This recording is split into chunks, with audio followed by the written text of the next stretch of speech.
સુરતની સમાચાર 1 કરોડની ઠગાઈનો આરોપી સકંજામાં યોગેશ ઉર્ફે કાંતિલાલ વસોયાની ધરપકડ છેલ્લા 3 વર્ષથી આરોપી હતો ફરાર કાપોદ્રા ઉધના સલાબતપુરામાં નોંધાયા છે ગુના પોલીસે ધરપકડ કરી વધુ કાર્યવાહી હાથ ધરી સુરત પોલીસે એક આંતરરાજ્ય કુખ્યાત ઠગને ગિરફ્તમાં લીધો છે પકડાયેલા મહાઠગ પર 1 2 નહીં પણ 56 જેટલા ગુના નોંધાયેલા છે આશ્ચર્યની વાત એ છે કે ગિરફ્તમાં આવ્યા બાદ આ મહાઠગે 27 ગુના તો કબૂલી લીધા છે આ ઠગની મોડસ ઓપરેન્ડી જાણીને પોલીસ પણ ચોંકી ઉઠી છે અબ્બાસ શેફુદ્દીન ઉકાણી ઉર્ફે રાજ સદી ઉર્ફે દત્તાત્રેય સોનુ સદી નામનો આ આરોપી બિઝનેસમેન અને બેંક તરીકે ઓળખ આપીને લોકો સાથે ઠગાઈ કરતો હતો પોલીસના મતે જ્યારે કોઈ બેંકમાં પૈસા ભરવા કે ઉપાડવા આવે તો નજર રાખીને બેસતો અને વાતચીત કરીને માલિક કે વેપારીનું નામ જાણીને પૈસા આપવાની વાત કરી ઠગાઈ કરતો જ્યારે પૈસા આપવા લિફ્ટમાં જાય તો લિફ્ટમાંથી ભાગી જતો હતો અલગ અલગ રાજ્યોમાં તેને આવી ઠગાઈ કરી છે એટલું જ નહીં તેને સુરત સહિત અલગ અલગ રાજ્યોમાં અલગ અલગ નામ ધારણ કરી છેતરપિંડી આચરતો હતો મૂળ હરિદ્વાર શહેરનો રહેવાસી આ ગુનેગાર સામે હત્યાના પ્રયાસનો ગુનો પણ નોંધાયેલો છે આ એક ખૂબ નોટરિયસ ક્રિમિનલ છે જેનું 25-27 વર્ષથી ગુનાહિત બેકગ્રાઉન્ડ છે અંદાજિત 44 થી 45 ગુનાઓમાં અગાઉ પકડાઈ જઈ ચૂક્યો છે આની એમો એવી છે કે કોઈ પણ બેંક પાસે ઊભો રહેશે અને બેંકમાંથી કોઈ માને કે કોઈ માણસ 2 લાખ વિડ્રો કરે છે તો એને એવી રીતે સમજાવે છે કે એના સેટનું નામ વાતોમાં જાણી લેશે પછી કહેશે મને એમના તમારા સેટને 5 આપવાના છે તો મારી પાસે 5નું બંડલ છે તમે આ 2 મને આપી દો ચલો મારી સાથે લિફ્ટમાં પછી બંને લિફ્ટમાં જશે અને લિફ્ટની સ્વિચ દબાવીને પોતે નીકળી જશે અમદાવાદમાં આવાસના મકાનોના બોગસ પોઝેશન લેટર આપી ગરીબ લોકો સાથે છેતરપિંડી કરનાર વધુ 2 આરોપીઓની સોલા પોલીસે ધરપકડ કરી છે આરોપીઓની મદદ કરનાર અન્ય કોઈ નહીં બિલ્ડરનો કર્મચારી હોવાનું સામે આવ્યું છે આરોપીઓને ન માત્ર સોલા પરંતુ શહેરના અન્ય આવાસના મકાનોના બોગસ પોઝેશન લેટર બનાવી લોકો સાથે છેતરપિંડી કરી હોવાનો પણ ખુલાસો થયો છે હાલમાં કોર્પોરેશનના ટાઉન ડેવલપમેન્ટ ઇન્સ્પેક્ટરે તપાસ કરતા કુલ 21 મકાનો ખોટી રીતે ફાળવવામાં આવ્યા હોવાનું જાણવા મળ્યું છે જોકે પોલીસે આરોપીઓની તપાસ કરતા અન્ય ભોગ બનનાર લોકો પણ સામે આવ્યા છે તમામ પાસેથી મકાન દીઠ 6.5 લાખ રૂપિયા મેળવી છેતરપિંડી કરી હતી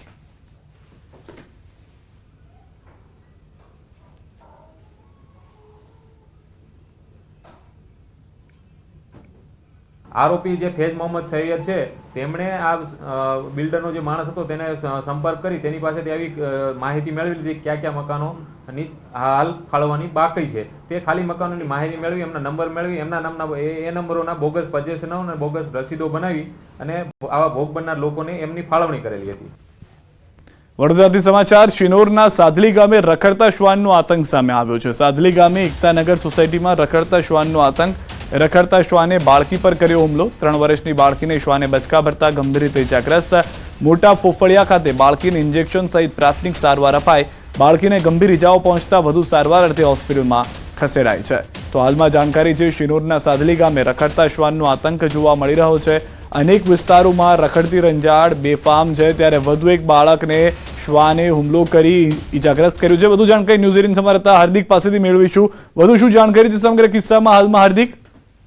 બિલકુલ સિદ્ધાર્થ જો વાત કરીએ તો આ જ પ્રકારનો કિસ્સો થોડા દિવસ અગાઉ વાઘોડિયાથી સામે આવ્યો હતો અને અત્યારે સિનોરથી આ કિસ્સો સામે આવી રહ્યો છે એનો મતલબ એ સીધી રીતે સમજી શકાય કે વડોદરા ગ્રામ્ય વિસ્તારમાં રખડતા શ્વાન જે છે તેમનો આતંક ચોક્કસથી વધી રહ્યો છે આ માસૂમ બાળકી જે છે ઘરની બહાર રમી રહી હતી દરમિયાન જે રખડતું શ્વાન છે તે આવ્યું હતું અચાનક તેના પર તૂટી પડ્યું હતું પગના ભાગે હાથના ભાગે ગંભીર પ્રકારની ઇજાઓ પહોંચી છે મોટા પોપડિયા ખાતે તેને પ્રાથમિક સારવાર આપવામાં આવી છે પરંતુ તેની તબિયત જે છે તે વધારે ગંભીર હોવાના કારણે તેને વધુ સારવાર અર્થે આજે વડોદરા શહેરની શહેરી હોસ્પિટલ છે ત્યાં દાખલ કરવામાં આવી છે એટલે ચોક્કસથી અત્યારે વેકેશનનો માહોલ છે બાળકો પોતાના ઘરની બહાર રમતા હોય છે ત્યારે માતા પિતા માટે આ જે સમાચાર છે તે લાલબત્તી સમાચાર કહી શકાય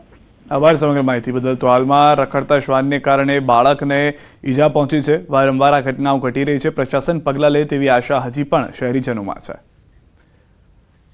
આ તરફ વડોદરામાં યુવકો વચ્ચે મારામારીનો વિડીયો વાયરલ થયો છે પાનના ગલ્લા પર થયેલી મારામારીમાં ટેબલો ઉછળ્યા પડીકી લેવા બાબતે યુવકો વચ્ચે થઈ હતી બબાલ સોમા તળાવ વિસ્તારનો વિડીયો હોવાની ચર્ચા વાયરલ વિડીયોના આધારે પોલીસે શરૂ કરી છે તપાસ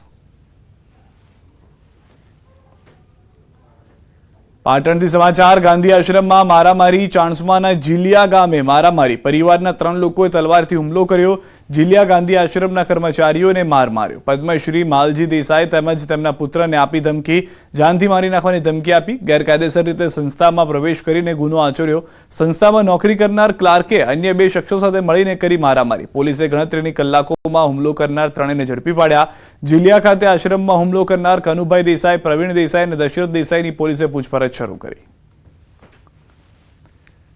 સુરતથી સમાચાર. મહિલા અને બાળકીને મારવાનો વિડીયો વાયરલ થયો છે, જેને લઈને પોલીસે કાર્યવાહી કરી છે. પૂણા પોલીસે 2 લોકોની ધરપકડ કરી છે. સુરત એપીએમસીની આ ઘટના છે. મહિલાઓ અવારનવાર શાકભાજીની ચોરી કરી હોવાની ફરિયાદ ઉઠી હતી.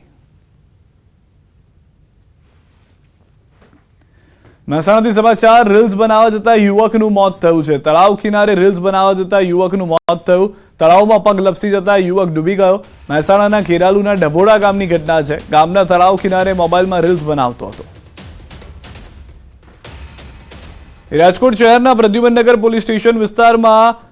ફર્યું છે તંત્રનું બુલડોઝર. વહીવટી તંત્રના માધ્યમથી અસામાજિક તત્વો વિરુદ્ધ કડક કાર્યવાહી કરવામાં આવી. પ્રદ્યુમનનગર પોલીસ સ્ટેશન વિસ્તારમાં રહેતા સલીમ માણિક નામના હિસ્ટ્રી શીટરના ગેરકાયદેસર બાંધકામ પર બુલડોઝર ફેરવવામાં આવ્યું. સલીમ માણિક વિરુદ્ધ રાજકોટ શહેરના અલગ અલગ પોલીસ સ્ટેશનમાં કુલ 10 જેટલા ગુના નોંધાઈ ચૂક્યા છે, જેમાં ગેરકાયદેસર હથિયાર, પ્રોહિબિશન, મારામારી સહિતના ગુના સામેલ છે. પ્રનગર પોલીસ સ્ટેશન વિસ્તારમાં 10 જેટલા ગુનાઓ કરનાર અસામાજિક તત્વ સલીમ કાસમ માણેક કે જેણે રેલનગર વિસ્તારમાં આરએમસી અંતર્ગતની સરકારી જગ્યામાં ગેરકાયદેસર દબાણ કરી ઓડિયો બનાવી, તબેલો બનાવી અને દબાણ કરેલું હતું અને સાથે સાથે પોતાની ગેરકાયદેસર પ્રવૃત્તિ પણ આ જગ્યા પર ચાલુ રાખતો હોય એવું ધ્યાન પર આવતા આરએમસી અને પીજીવીસીએલ સાથે સંકલન કરી તેનું વીજ કનેક્શન દૂર કરવાની અને દબાણ દૂર કરવાની કાર્યવાહી કરવામાં આવી રહી છે. દ્વારકા